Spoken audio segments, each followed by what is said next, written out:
Le mot d'ordre du quoi qu'il en coûte a conduit la puissance publique à jouer pleinement sa fonction d'amortisseur social par la mise en place de mesures exceptionnelles de soutien aux entreprises, aux salariés et au secteur sanitaire et médico-social.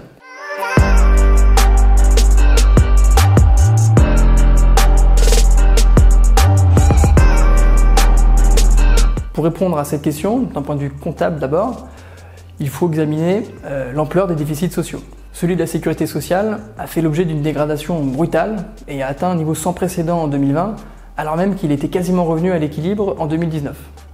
Les derniers chiffres l'estiment à environ 39 milliards d'euros et la facture s'alourdit encore si on prend en compte l'assurance chômage, environ 17 milliards de déficit, et la retraite complémentaire, environ 7 milliards.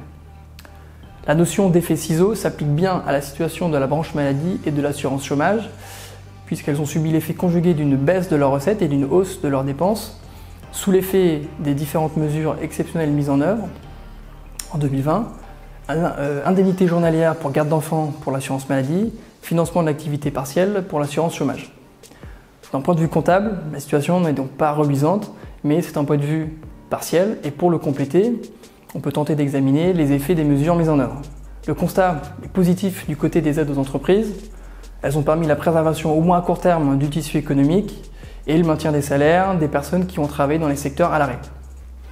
Du côté des individus, on fait le constat d'un filet de sécurité qui a globalement été préservé, mais les différentes mesures qui ont été mises en place n'ont pas pu empêcher la dégradation de la situation financière des ménages les plus pauvres, ni l'augmentation significative du nombre de demandeurs de minima sociaux. On peut encore compléter ce bilan économique en évoquant ce qu'on appelle la dette Covid. Pour le champ de la protection sociale, elle résulte principalement des mesures exceptionnelles qui ont été mises en œuvre en 2020 et elle ne relève pas d'un défaut de gestion des organismes. Il a été fait le choix d'imputer cette dette aux comptes sociaux, CADES et UNEDIC, alors qu'un autre choix aurait pu être fait. Notamment, faire porter cette dette par l'État et la considérer comme un investissement de long terme.